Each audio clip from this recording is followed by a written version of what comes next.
Welcome back student. Last classes में हम लोग देखे थे कि आइसोबारिक प्रोसेस क्या होता है, आइसोकोरिक प्रोसेस क्या होता है और आइसोथर्मल प्रोसेस क्या होता है। आज की क्लास में हम लोग डिस्कस करेंगे बहुत ही इंपॉर्टेंट टॉपिक आइडियाबैटिक प्रोसेस। समझते हैं, स्टार्ट करते हैं आइडियाबैटिक process. The thermodynamics process in which there is no exchange of heat from the system to its surrounding neither during expansion nor during compression। तो यहाँ पे क्या है कि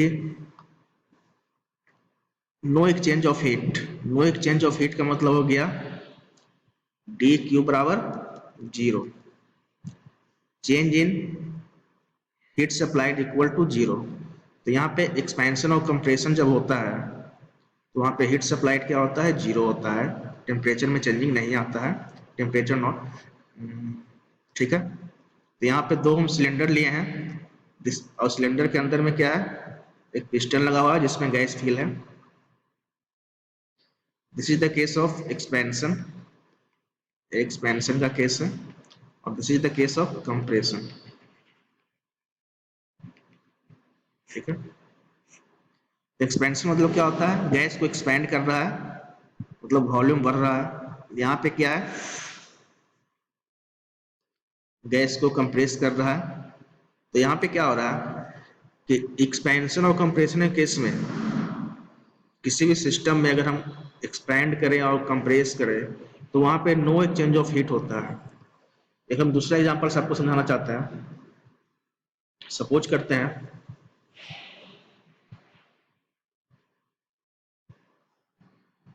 एक टैंक है जिसका टेम्परेचर T1 है, सराउंडिंग का टेम्परेचर T2 है। This is insulating. इसका जो वाल है इंसुलेटिंग है। इंसुलेटिंग का मतलब क्या हो गया, और T1 ग्रेटर देन T2 है।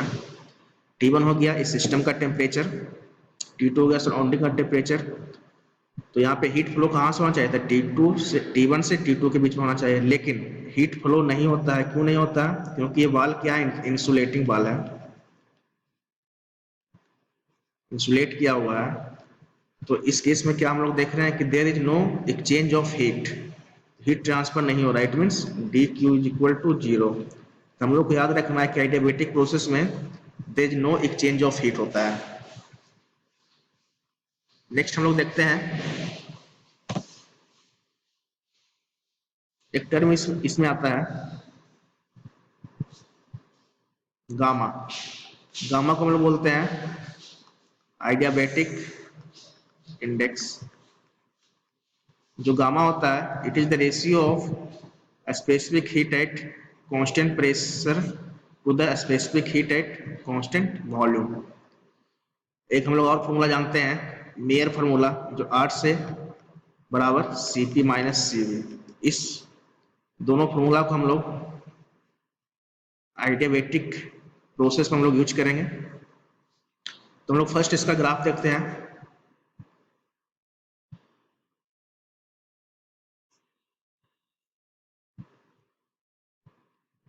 पीवी डायग्राम और TH diagram.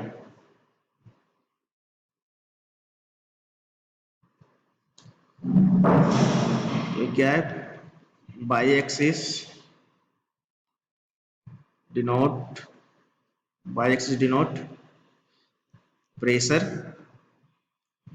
And x axis denote volume. इस वजह से बाई एक्सिस डिनोट टेम्परेचर और x axis denote entropy, S for entropy. तो हम लोग इसमें देखेंगे प्रेशर वॉल्यूम डायग्राम और टेम्परेचर इंट्रोपी डायग्राम। ठीक है।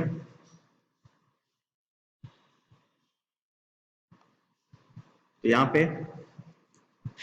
पे प्रेशर वॉल्यूम डायग्राम है, कुछ इस तरह से बनता है। This is the point 1, this is the point 2।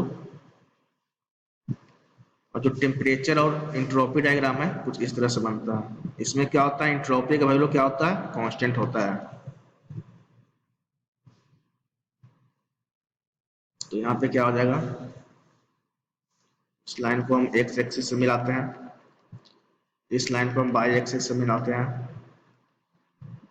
क्या हो रहा है, this is V1, this is V2, this is P1, this is P2। ठीक है, तो अब हम लोग इसमें देखेंगे पीवीटी रिलेशन, प्रेशर, वॉल्यूम और टेम्परेचर के बीच में क्या रिलेशन है। Pressure, volume, temperature relation. ठीक है, तो हम लोग फर्स्ट लॉ ऑफ थर्मोडायनेमिक्स जानते हैं कि डी क्यूब का वैल्यू क्या होता है, d q equal to d u plus d डब्ल्यू। अब यहाँ पे क्या है, जो इसका वैल्यू है कितना है, 0 है, तो क्या हो जाएगा D u plus d W बराबर 0। ठीक है,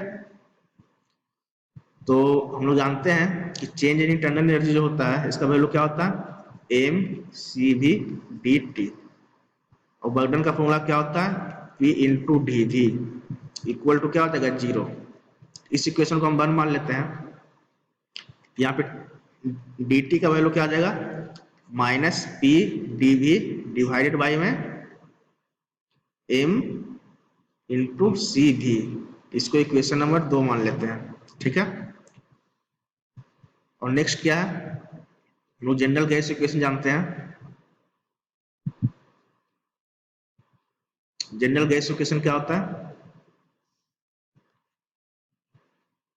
जनरल गैस इक्वेशन क्या होता है, p v is equal to m r t. ठीक है, तो यहाँ पे हम क्या करते हैं, दोनों साइड में डिफ्रेंशिएट करते हैं। यहाँ पे देखिए मास तो कांस्टेंट है और आर का वैल्यू भी कांस्टेंट है, तो डिफ्रेंशिएट किसका होगा, पी वी और टी का।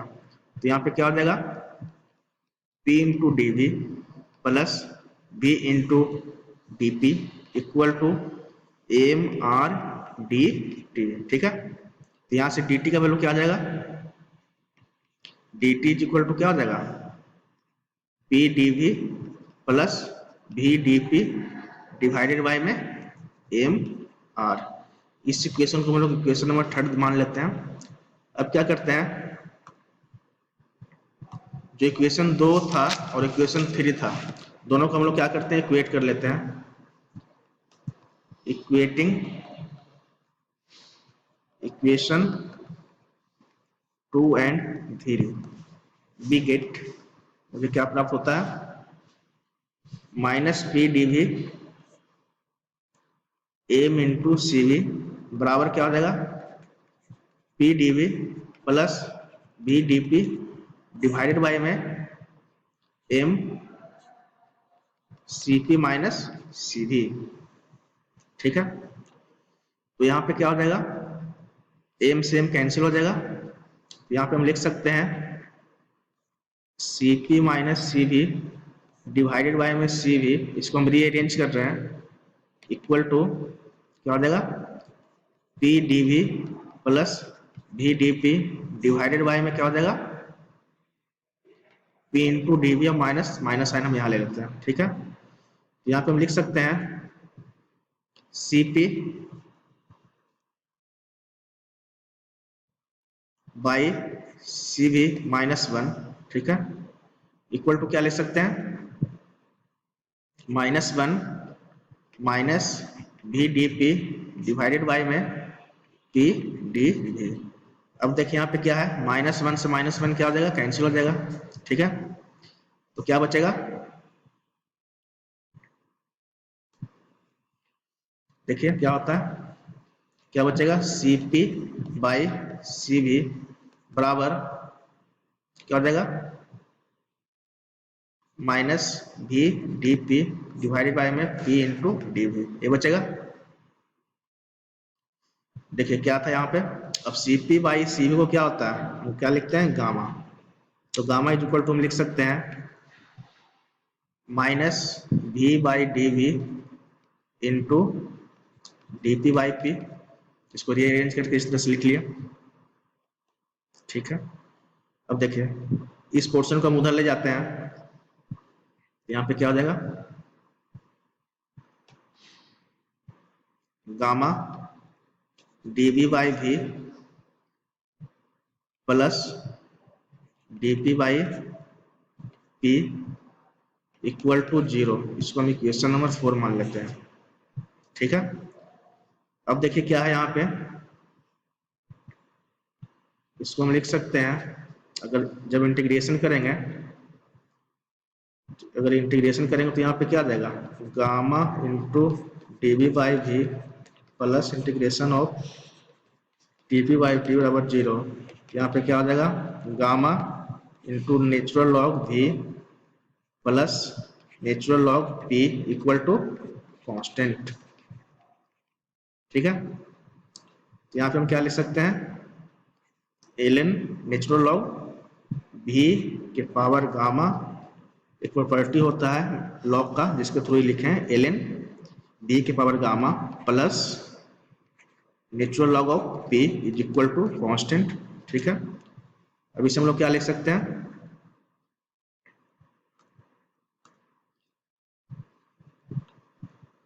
यहाँ पे हम लोगों ने क्या लिखा था, natural log of p v के power gamma plus natural log of p equal to constant. ठीक है, तो एक लॉग का प्रॉपर्टी के हिसाब से हम लिख सकते हैं,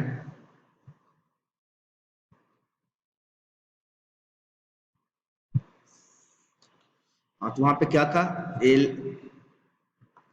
नेचुरल लॉग ऑफ v के power gamma plus natural log of p is equal to constant. तो इस लॉग का प्रॉपर्टी से हम लोग लिख सकते हैं, natural log of p v के power gamma is equal to constant. ठीक है, तो यहाँ पे क्या हो जाएगा, ln pv के power gamma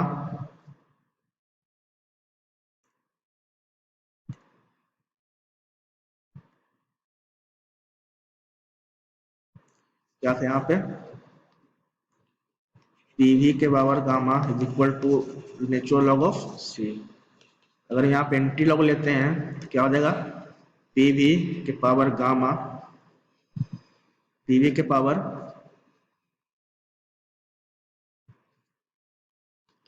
power gamma equal to c। This is the formula of adiabatic process. Adiabatic process के केस में एक नया कंसेप्ट सीखने को मिला। इसका जो जनरल इक्वेशन होता है, प्रेशर इनटू वॉल्यूम के power gamma equal to C.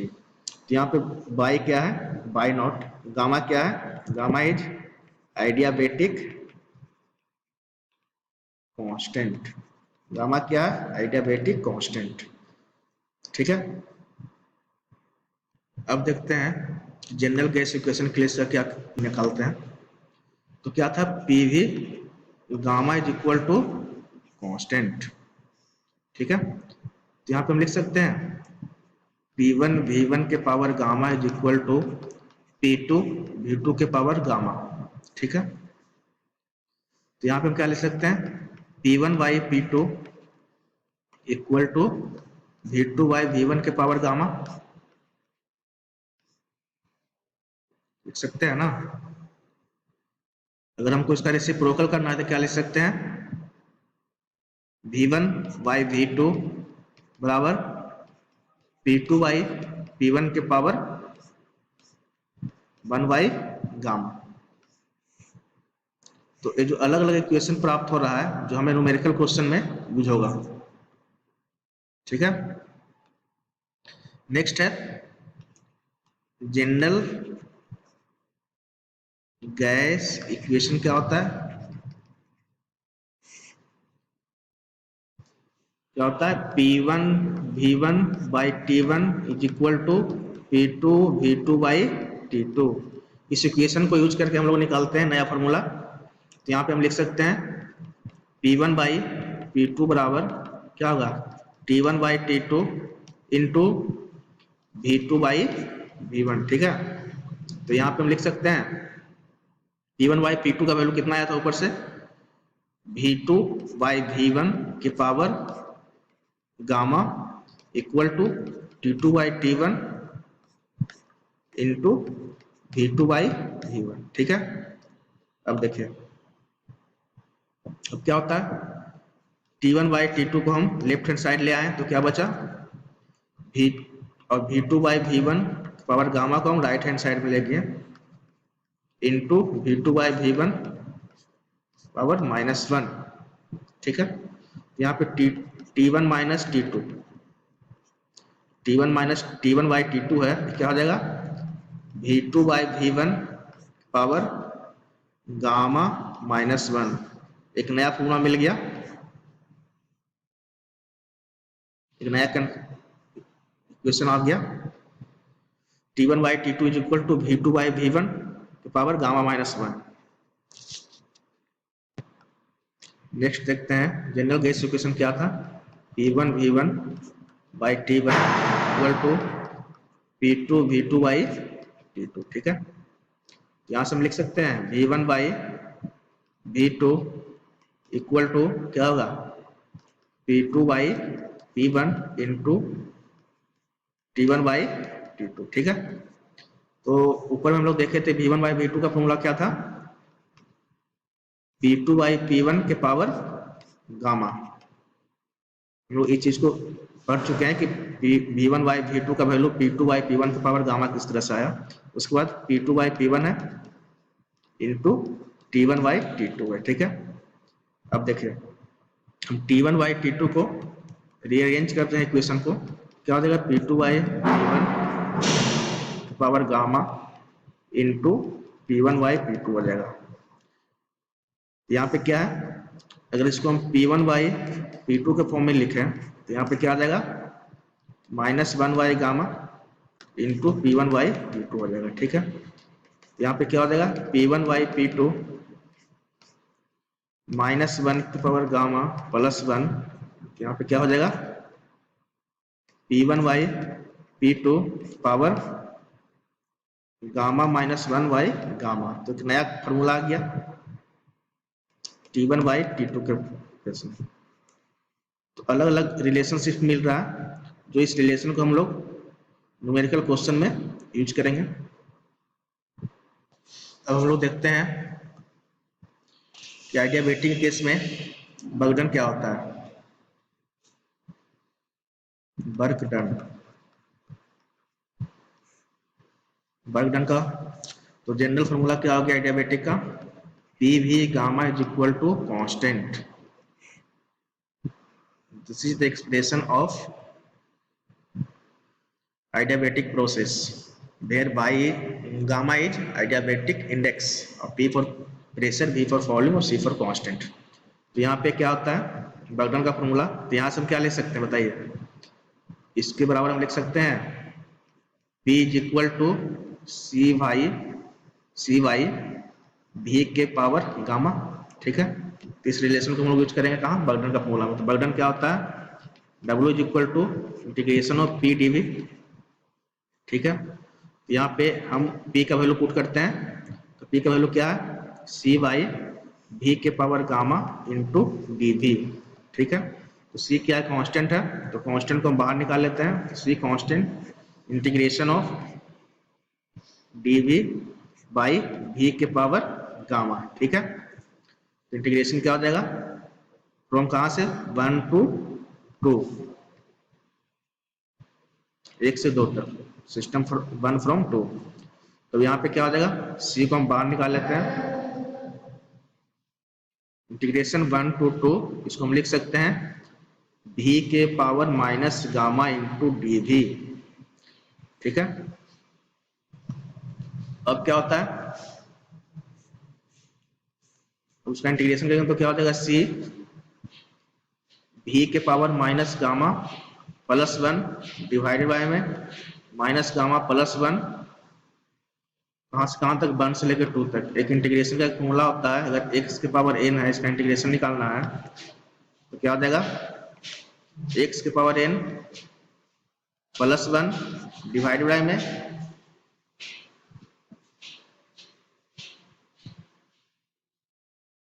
x के पावर n +1 डिवाइडेड बाय में n +1। इस कंसेप्ट को यूज करके यहाँ पे हम लोगों ने निकाला है। यहाँ पे वैल्यू पुट करते हैं, लिमिट 1 से 2 तक है, तो जब लिमिट पुट करेंगे तो क्या हो जाएगा C अब गामा -1 माइनस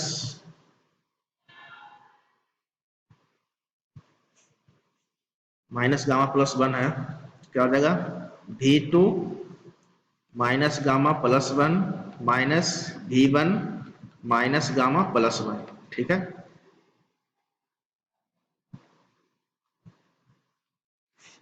यहाँ पे एक जनरल इक्वेशन क्या होता है, P V के पावर गामा बराबर कांस्टेंट, तो इसको हम लिख सकते हैं P1 V1 के पावर बराबर गामा और P2 V2 के पावर गामा। एक चीज हम कांस्टेंट आपस में, तो इसको हम लिख सकते हैं, इक्वेट कर सकते हैं।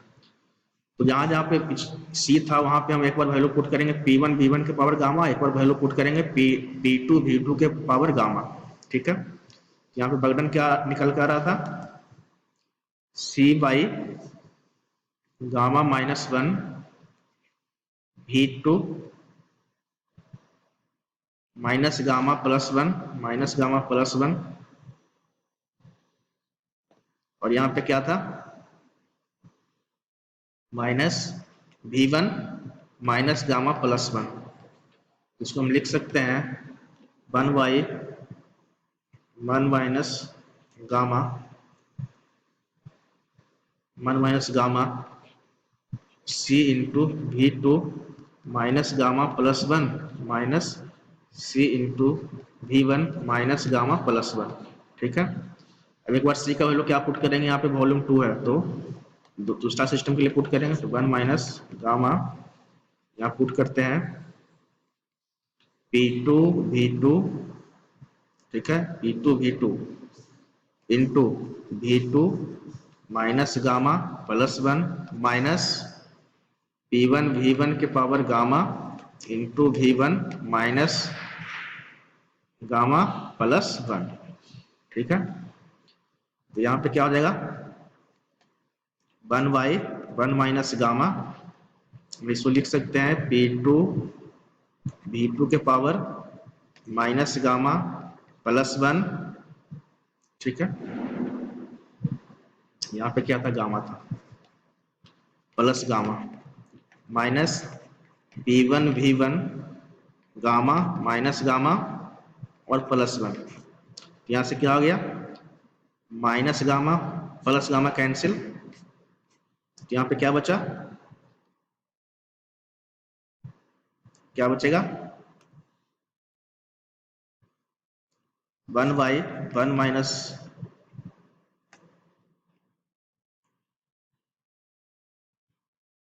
गामा P2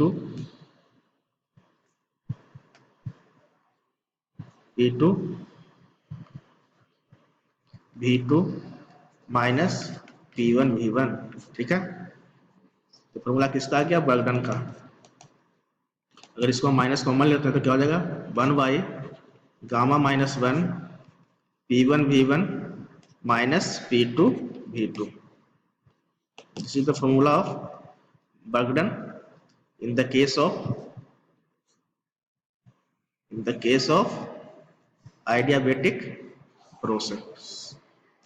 तो इस फॉर्मूला को हम लोग को याद रखना है कि बर्गडन का फॉर्मूला क्या हो गया in the case of adiabatic process 1 by gamma minus 1 P1 V1 minus P2 V2। तो आज हम लोग ने क्या देखा adiabatic प्रोसेस के बारे में, डिफरेंस रिलेशन क्या होता है, इसका इक्वेशन क्या होता है, बर्गडन का फॉर्मूला क्या होता है। Thank you.